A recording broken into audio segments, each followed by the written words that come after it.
Hi, എല്ലാവർക്കും നമസ്കാരം.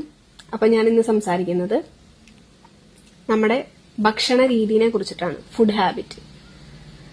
പല അസുഖങ്ങളും നമ്മുടെ ഈ ഫുഡ് ഹാബിറ്റ് വഴി വരുന്ന അസുഖങ്ങളാണ്.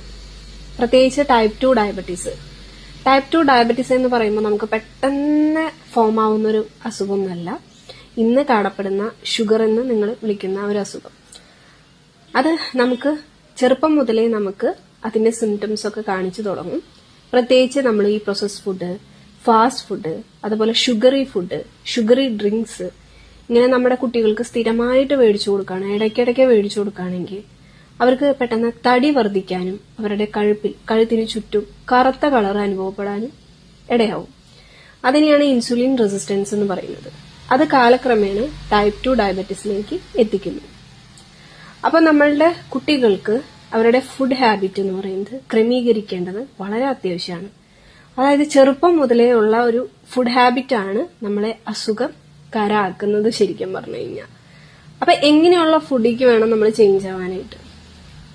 അതായത് നമ്മൾ പ്രോട്ടീൻ അടങ്ങിയ ഫുഡ് അവർക്ക് കൊടുക്കാനായിട്ട് നിങ്ങൾ ശ്രദ്ധിക്കണം. വെജിറ്റബിൾസും കോംപ്ലക്സ് കാർബോഹൈഡ്രേറ്റും ഇതും എല്ലാം കൂടി മിശ്രിതമായിട്ടുള്ള ഒരു ബാലൻസ്ഡ് ഡയറ്റ് വേണം നമ്മൾ അവർക്ക് പ്രിഫർ ചെയ്യാനായിട്ട്. പിന്നെ എക്സസൈസ് എന്ന് പറയുന്നത് വളരെ ഇമ്പോർട്ടന്റ് ആണ്. കുട്ടികളെ മറ്റു കുട്ടികളായിട്ട് കളിക്കാനായിട്ട് നിങ്ങൾ വിടണം. അത് അവരുടെ മെന്റൽ ഹെൽത്തും ഇംപ്രൂവ് ചെയ്യാനായിട്ട് വളരെ നല്ല രീതിയിൽ സഹായിക്കും. എക്സസൈസ് മസ്റ്റ് ആണ്. ഞാൻ പല കുട്ടികളിലും കണ്ടുവന്നിട്ടുണ്ട്, ഒരു കുറച്ച് തടിച്ച പ്രകൃതമായിരിക്കും. അവരുടെ കഴുത്തിൽ നല്ലപോലെ കറുപ്പ് കണ്ടിട്ടുണ്ടാവും. നമ്മൾ അവരുടെ ഹിസ്റ്ററി ഒക്കെ എടുത്ത് ചോദിച്ചു വരുമ്പോൾ കുട്ടികൾ നല്ല പോലെ ഫാസ്റ്റ് ഫുഡ് കഴിക്കുന്നുണ്ടാവും, ഭയങ്കരമായിട്ട് ഷുഗറി ഫുഡ് കഴിക്കുന്നുണ്ടാവും, ക്രേവിങ്സ് ഉണ്ടാവും. അപ്പൊ നമ്മൾ അവരുടെ അടുത്ത് ചോദിക്കുമ്പോൾ അവർ പറയുന്നതാണ്, പറഞ്ഞാൽ കേൾക്കത്തില്ല, സന്തോഷിപ്പിക്കാൻ വേണ്ടി മേടിച്ചു കൊടുക്കുന്നതാണ്. അങ്ങനെ പല ന്യായീകരണങ്ങൾ ഞാൻ കേട്ടിട്ടുണ്ട്. അപ്പൊ എനിക്കിതിൽ പറയാനുള്ളത്, നമ്മൾ ചെറുപ്പം മുതലേ എന്ത് ഹാബിറ്റാണോ കുട്ടികളെ പഠിപ്പിക്കുന്നത് അത് തന്നെയാണ് അവര് വലുതാകുമ്പോഴും ഫോളോ ചെയ്യുന്നത്. നമ്മൾ ചെറുപ്പം മുതലേ അവർക്ക് എപ്പോഴും പ്രോസസ്ഡ് ഫുഡും പാക്കറ്റ് ഫുഡും അതുപോലെ ഷുഗറി ഡ്രിങ്ക്സും കൊടുക്കുകയാണെന്നുണ്ടെങ്കിൽ അവരുടെ ഹെൽത്ത് വളരെയധികം മോശമാവാനും അടുത്ത തലമുറ അസുഖങ്ങൾ കൊണ്ടുള്ള തലമുറ ആകാനുള്ള ചാൻസസ് വളരെ കൂടുതലാണ്.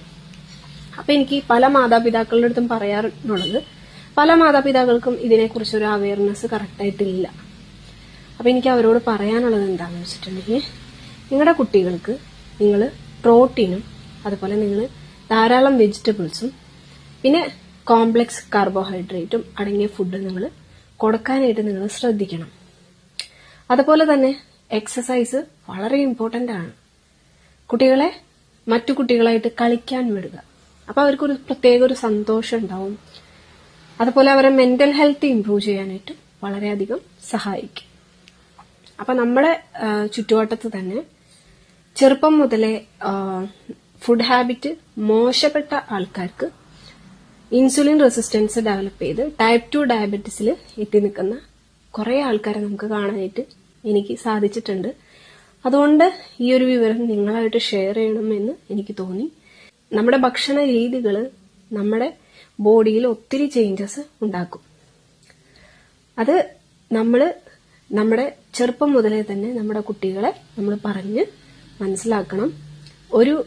വളരെ ചെറുപ്പം മുതലേ തന്നെ നമ്മുടെ കുട്ടികളെ ഒരു ഭക്ഷണ ക്രമം അവരിൽ ഉണ്ടാക്കിയെടുക്കണം. എന്നാൽ മാത്രമാണ് നമുക്ക് അവരെ അത് ഫോളോ ചെയ്യിപ്പിച്ച് കൊണ്ടുപോകാൻ പറ്റുള്ളൂ. അവര് മുതിർന്നു കഴിയുമ്പോഴേക്കും പലർക്കും ഇൻസുലിൻ റെസിസ്റ്റൻസ് ഒക്കെ പീക്കിലെത്തിയിട്ടുണ്ടാവും.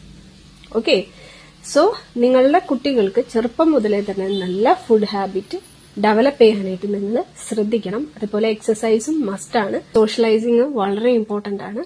അതുപോലെ തന്നെ അവരുടെ ആഹാരക്രമം വളരെ ഇമ്പോർട്ടന്റ് ആണ്.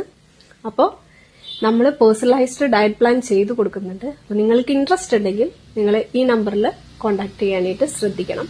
അപ്പോൾ നെക്സ്റ്റ് വീഡിയോ വരുന്നവരെ stay tune, stay healthy, by.